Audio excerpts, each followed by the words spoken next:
Alhamdulillah nahmaduhu wa nasta'inuhu wa nastaghfiruh wa na'udzu billahi min shururi anfusina wa min sayyiati a'malina man yahdihillahu fala mudhillalah wa man yudlil fala hadiyalah asyhadu an la ilaha illallah wahdahu la syarikalah wa asyhadu anna Muhammadan abduhu wa rasuluhu la nabiyya ba'dah.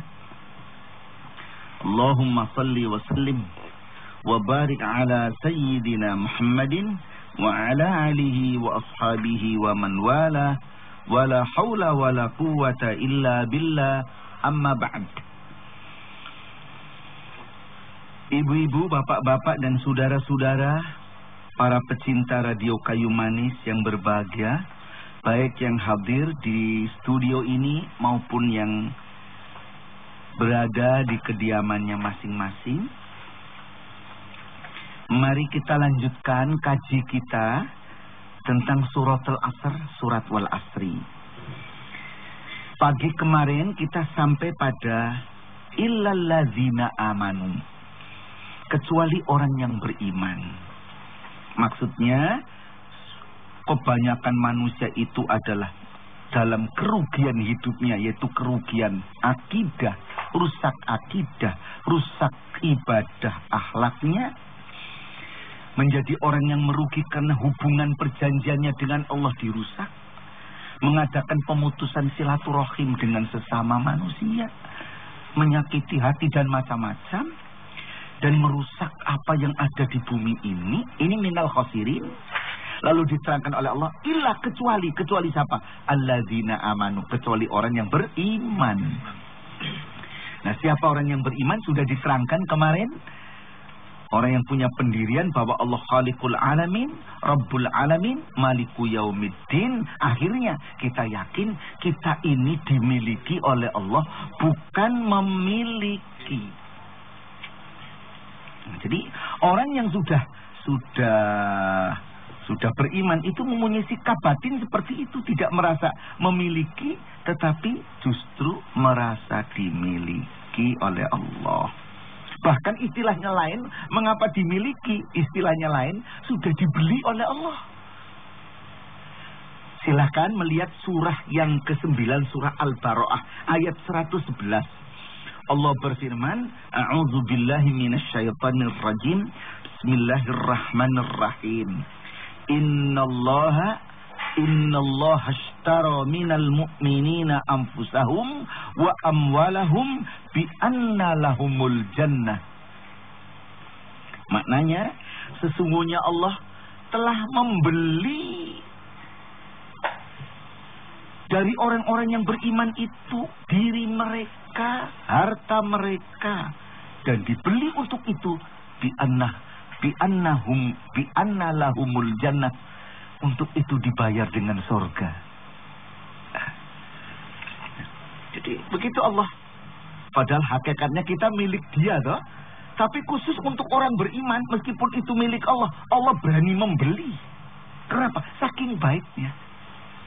Karena sebetulnya kita milik Allah, tapi sampai Allah pakai istilah membeli, dan dibeli dengan surga.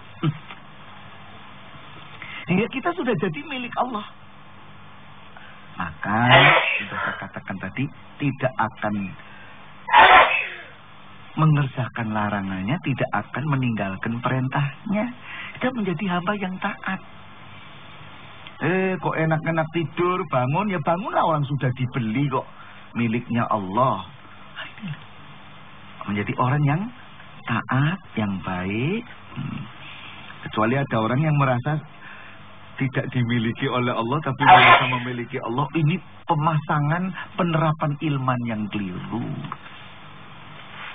Baik, orang yang beriman yang semacam ini, orang yang imannya semacam ini, pasti si iman jadi motivasi, si iman melatar belakangi kegiatan perbuatannya, sehingga nilai perbuatannya bernilai amilus sholihat, amal yang soleh, amal yang baik, dengan iman yang ada di balik dada itu. bukan amilus sayyiat, amal yang jelek. Amal soleh bukan amal toleh, bukan amal sesat, tapi amal yang bagus. Nah, kemarin sudah kita bicarakan ketika menjelaskan siratal ladzina an'amta alaihim.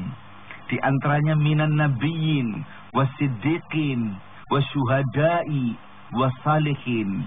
Ya, waktu itu orang yang berada dalam siratal mustaqim 4 para nabi, orang yang siddiq, orang syuhada, dan orang yang soleh.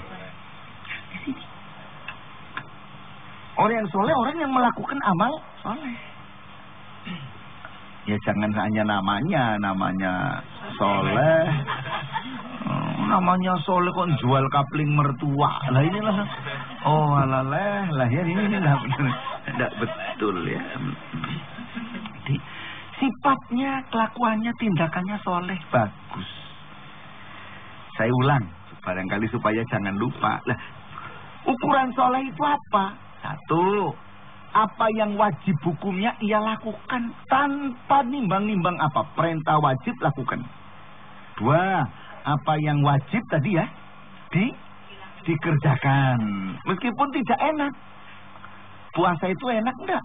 Enggak, tapi karena ini wajib. Ini hanya bisa dilakukan oleh orang yang beriman. Yang tidak iman tidak akan melaksanakan. Yang kedua, sunnah. Yang hukumnya sunnah, ia tidak menyepelekan untuk ditinggalkan, tetapi tetap dikerjakan. Meskipun kalau ditinggalkan tidak berdosa. Yang ketiga, mubah atau halal.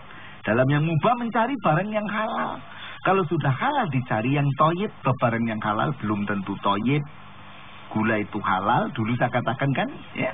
Tetapi buat orang kena sakit gula tidak toyib. Lalu sudah halal, sudah toyib, itu harus tidak israf, tidak berlebihan. Orang soleh begitu. Kalau berhadapan yang halal masih pakai saringan, toyib dan tidak berlebihan. Yang keempat, makruh. Orang yang soleh berusaha keras meninggalkan yang makruh. Meskipun kalau dilakukan tidak berdosa. Yang keempat, haram. Kut ke kut, tinggalkan. Nah, meskipun enak, seneng. Tapi haram, tinggalkan. Ini orang yang soleh begitu. Orang bisa melakukan amal soleh semacam ini kalau ia punya fundamen iman.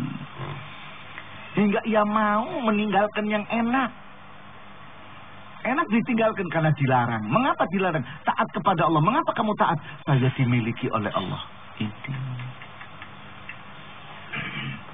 Demikian ibu-ibu, bapak-bapak, saudara-saudara yang saya hormati. Nah, jadi jangan orang beriman tapi imannya macet di dalam hati. Beriman ngomongnya enggak karu-karuan, tangannya tidak benar, ya.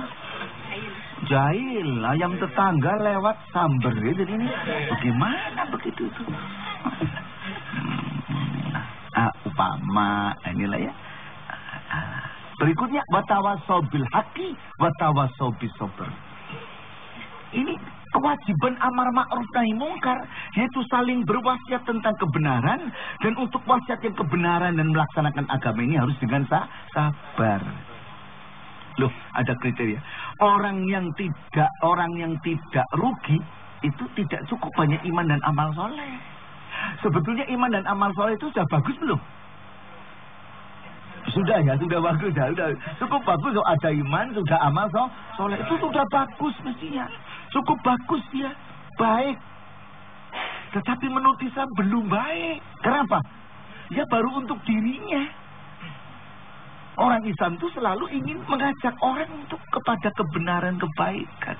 Ini bukan usil, bukan. Bukan bawel, bukan. Bukan cerewet, bukan. Kewajiban hidup bermasyarakat. Kita kaum muslimin dididik untuk mempunyai kewajiban individu dan kewajiban sosial. Tanggung jawab pribadi, tanggung jawab bermasyarakat. Kalau ada masyarakat yang jelek, ya harus kita dadani. Kita benahi supaya jadi baik. Maka watawasau bil haq, watawasau bis sabr. Ini ada kewajiban ini. Jadi tidak benar ada orang Islam kok mengatakan yang pokoknya kita sudah iman, sudah amal soleh, sudah baik, sudah tetangga jelek semua ya sudah biar. Kebetulan malah surganya longgar. Ini. Surganya longgar, saya bisa selonjor. Belum tentu masuk surga kok borong kapling kayak begitu. Ini. Iya kan? Gak boleh, sebab itu ada ya ayyuhalladzina amanu anfusakum wa ahlikum naro wa quduhan nasu wal hijarah ila akhiriha. Ini surah 66, surat Tahrim ayat 6. Hai orang-orang yang beriman, jagalah dirimu dan lingkungan masyarakatmu dari siksa api neraka. Di sini ada kewajiban pribadi dan ada kewajiban masyarakat. Maka kalau kita lihat ada teman kok berbuat jelek, kita mengingatkan watawasau bil haq. Melakukan tugas umpama di sini nih, di studio. Melakukan tugas seenaknya, perlu diingatkan, jangan. Ini kewajiban kita.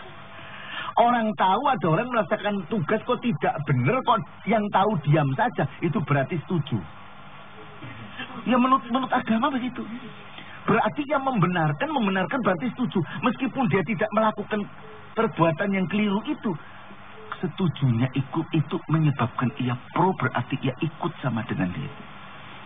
Begitu harus mengingatkan, jangan itu, ayo yang baik ini, itu. Kewajiban hidup bermasyarakat itu ada. Jadi jangan dikatakan bawel bener loh. Bukan bawel. Sebab apa?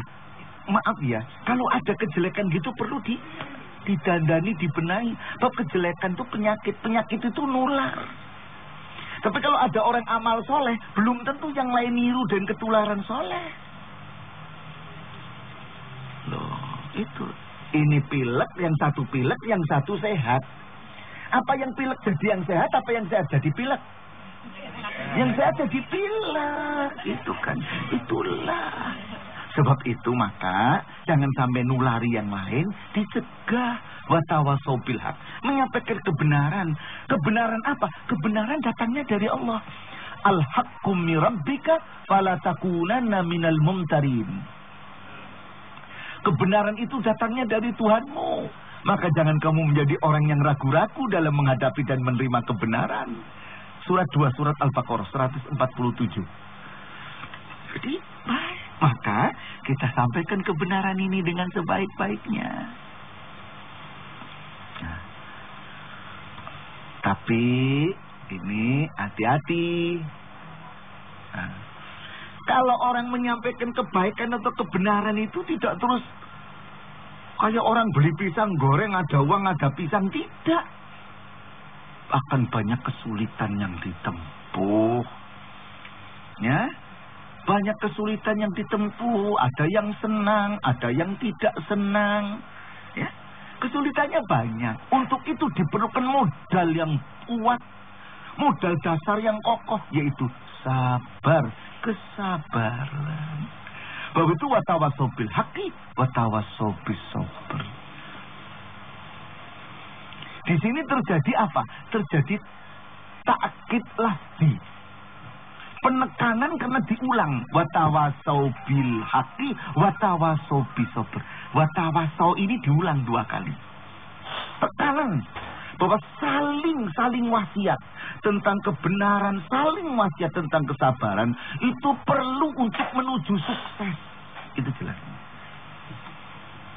Untuk mencapai kebahagiaan, coba lihat surat Ali Imran surat ketiga ayat 200. Ya, ayatnya ayat 200 itu ayat terakhir itu. Ya, Allah berfirman, ya ayyuhalladzina amanu sabiru wasabiru warabitu wattaqullaha la'allakum tuflihun. Hai orang-orang yang beriman. Apa? Isbiru, sabar kamu.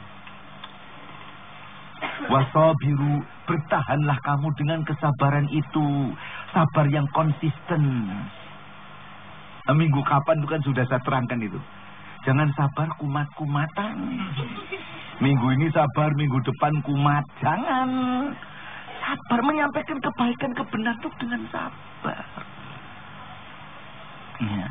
Caranya sabar di antaranya apa? Warobitu, ikat erat-erat nafsumu. Ngerasut nafsu. Mengendalikan nafsu. Caranya. Wattaqullah, taatlah kamu kepada Allah. Berbuat demikian ini sebetulnya menuju taat kepada Allah. Dan kalau itu kamu lakukan, la'alakum tuflihun, pasti kamu akan sukses, akan muflih, akan menjadi orang yang mendapat keberuntungan. Bukan khosirun, tapi muflihun. Ini. Ya. Jadi silakan, orang sabar itu penting. Kaitannya dengan takwa loh, coba. Isbiru, washobiru, warabitu, wattaqullah. Insya Allah kita akan muflih. Orang yang takwa, mana thariqahnya dengan sabar dan mengendalikan nafsu, inilah sukses. Sebab itu dikatakan tidak hanya watawasau bil haq, tapi watawasau bis sabr. Orang untuk menyampaikan kebenaran itu caranya juga harus dengan cara yang benar. Tidak boleh dengan cara yang salah. Orang mau menyampaikan agama harus pakai cara yang baik. Jangan pakai, aduh ya, jangan pakai cara yang salah. Coba dipersilakan melihat surat 16, surat An-Nahl, ya. Ayatnya ayat 125. Di situ Allah memberi tuntunan kepada kita bagaimana caranya menyeru orang pada agama Allah. Caranya bagaimana? Ya. Mengapa harus dengan sabar? Karena untuk menyampaikan yang baik dengan cara yang baik. Menyampaikan yang benar itu dengan cara yang benar. Jangan dicampur. Allah berfirman dalam ayat yang ke-125. Surat Nahl, surat 16. Ud'u ila sabili rabbika bil hikmati wal mau'izatil hasanah. Wajadilhum billati hiya ahsan.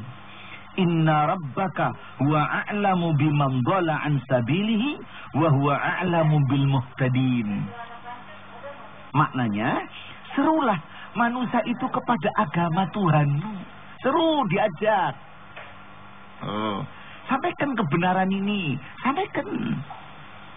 Bil hikmah, dengan penuh bijaksana. Ya. Lingkungannya bagaimana, masyarakatnya bagaimana, yang bijaksana. Yang cocok dengan suasananya. Oh, ini orang sedang kena bencana banjir kok judulnya memberi pengajian di sana, judulnya sedekah. Saudara-saudara wajib sedekah. Lah nyong dewek lagi susah. Saya sendiri sedang susah kok soal sedekah. Lah ini. Ya, itulah. Ya, sampaikanlah sabar, tawakal, ini bala, ujian dari Allah, cobaan dari Allah. Begitu dong. Nah, ini Ud'u ila sabili rabbik bil hikmah, dengan kebijaksanaan. Oh, saya kok mau ketemu dengan teman ini, teman-teman sedang sukses baik. Tapi kok karena kesuksesannya agak-agak mau overacting, ingatkan, direm. Bil hikmah, dengan bijaksana, ingatkan. Ini teman dari kecil dulu. SMP-nya sama-sama. Nah, ini kan hai, ingatkah? Bil hikmah. Jangan pakai kata-kata yang tidak enak. Wal mau'izatil hasanah. Dan dengan apa? Mau'izah itu dengan nasihat yang baik. Jangan maki. Jangan nyakiti orang. Mau nyampaikan agama kok dengan maki. Dengan nyakiti hati orang. Tidak akan sampai agama itu. Wajadilhum billati hiya ahsan. Dan bantahlah mereka dengan cara yang paling baik. Ahsan, isim tafdil, superlatif, the best discuss. Kalau harus dengan diskusi, bantah membantah, the best discussion, diskusi yang paling baik, yang sopan. Caranya gimana? Jangan memaksa. Allah sendiri tidak memaksa, la ikraha fiddin. Tidak ada paksaan dalam agama. Ini surat Al-Baqarah 256. Ya. Jadi jangan dipaksa. Dengan cara yang baik, sabar, mau'idhah hasanah, dengan nasihat yang wajadilhum billati hiya ahsan. Mengapa? Allah sudah memberitahu, inna rabbaka huwa a'lamu biman dhalla an sabilih. Sesungguhnya Tuhanmu lebih mengetahui, dia itu lebih mengetahui terhadap siapa orang yang sesat dari agamanya. Wa huwa a'lamu bil muhtadin, dan dia Allah lebih mengetahui pula terhadap hamba-hambanya yang akan mendapat petunjuk. Yang bisa mau menerima petunjuk Allah tahu, siapa yang nolak Allah tahu. Jadi tidak usah dipaksa. Caranya yang sopan, yang baiklah ini menyampaikan kebenaran itu dengan sabar. Jangan orangnya nggak mau, wah kompornya dibakar, jangan ya. Nah, saya kira sampai di sini dulu. Dengan demikian ini saya anggap secara ringkas penjelasan tentang surat Al-Asr telah dapat diselesaikan dalam 3 kali pengajian ini, subuh, pagi ini. Ini masih ada waktu barangnya 10-8 menit barangkali. Mungkin akan ada yang bertanya. Nah, silakan. Wah, ini Mas Asdi nih. Ya. Ayo Mas. Orangnya cakep pakai baret ini. Terima kasih Pak Kiai. Iya. Seperti Pak Kiai katakan tadi, bahwa manusia yang akan terhindar dari kerugian, yaitu mendapat keberuntungan, adalah manusia-manusia yang beriman, beramal soleh, kemudian juga menegakkan kebenaran dan sabar. Dan barangkali sebagai kesimpulan Pak Kiai bisa lebih menjelaskan bagaimana seharusnya kita melaksanakan agama Allah dengan ikhlas dan dengan kesabaran seperti tadi itu. Terima kasih Pak Kiai. Bagaimana melaksanakan agama Allah supaya dengan baik, yaitu dengan ikhlas, dengan kesabaran. Dengan sabar artinya melaksanakan agama Allah dengan sabar. Itu artinya perintahnya dilakukan dengan tabah meskipun penuh kesulitan. Ya. Orang pergi haji sulit, Mas. Sudah buang duit sulit. Sabar. Orang puasa sulit. Pahit, tidak enak. Sabar. Terus dilakukan. Ya. Meskipun kalau sudah jam 11 itu jam gawat loh, jam 11 itu. Itu kalau ibu-ibu sedang jahit gitu jarumnya kelihatannya 3. Jarum 1 kelihatan 3 loh ini. Mulai kunang-kunang gitu ya, inilah. Itu tetap ya sabar itu bertabah merasakan tidak enaknya ini. Ini namanya sabar itu begitu. Tabah. Cukup tabah tidak, ulet, tekun. Tekun apa? Berupaya supaya rasa lapar ini hilang. Kalau puasa loh ini ya. Apa gitulah. Jadi coba Mas Asdi ini ya kalau melakukan tugas kadang-kadang ya waktu ya itu wah itu enggak kan ya kadang-kadang capek, kadang apa itu harus tabah, sabar. Ya Allah. Meskipun saat ini kebaikan, perintah lakukan. Itu namanya sabar melakukan agama Allah. Lagi, sabar melakukan agama Allah, mengamalkan agama Allah, yaitu larangannya ditinggalkan. Enak loh, padahal enak. Tapi harus ditinggalkan, ya sudah, tinggalkan. Itu namanya sabar. Kalau nggak sabar, sudah cekmek. Oh, itu aja. Cekmek. Aduh. Inilah. Jadi sabar dalam melaksanakan agama Allah. Meskipun enak, menyenangkan, waduh, bisa riang, gembira, ini itu, tapi karena dilarang, tinggalkan. Itu ya. Baik. Sekarang ikhlas. Ikhlas dalam melaksanakan agama Allah. Ikhlas itu artinya bersih. Bersih. Apa yang yang dimaksud bersih dalam melakukan agama Allah? Pamrihnya yang bersih. Dalam melaksanakan agama Allah, pamrihnya bersih. Bersih apa? Bersih dari pamrih-pamrih yang rendah. Dari pamrih yang hina, tetapi pamrih yang luhur yang dicapai. Yaitu apa? Menuju ridho Allah. Ini namanya ikhlas. Ya. Jangan karena ya ridhonya ridho istri atau ridho mertua, ya sudah.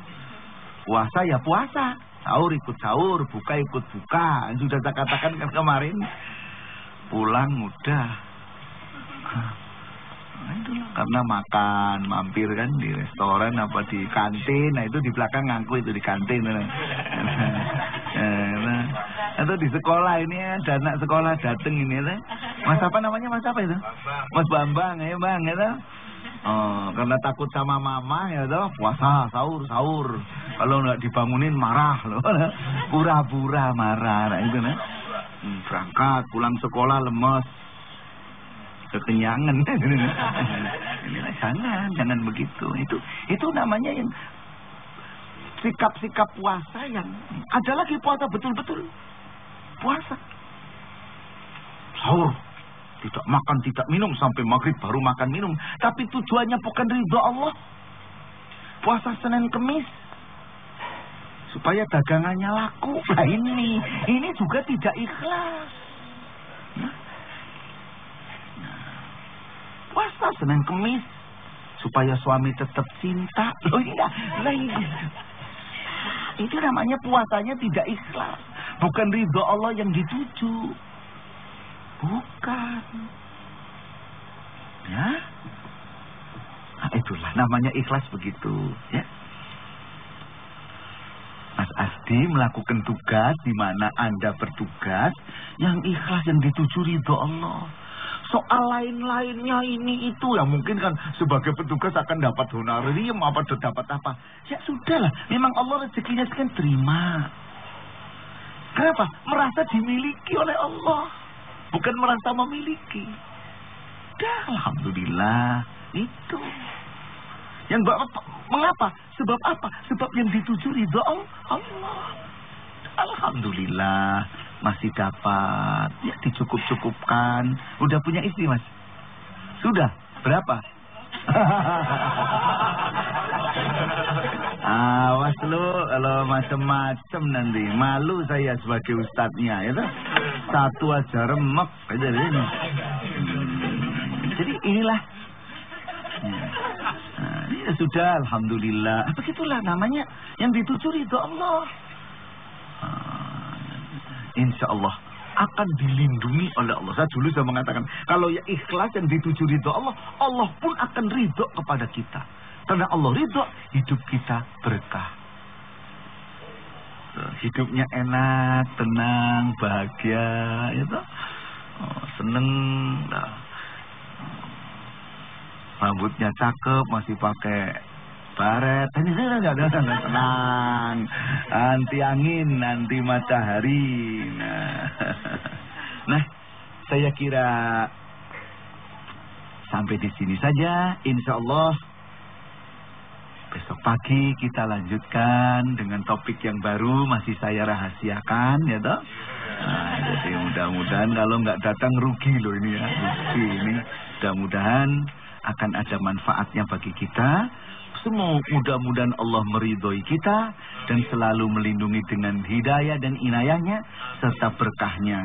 Amin ya rabbal alamin. Mari kita tutup dengan baca Alhamdulillahi rabbil alamin. Wabillahi taufiq wal hidayah. Assalamualaikum warahmatullahi wabarakatuh.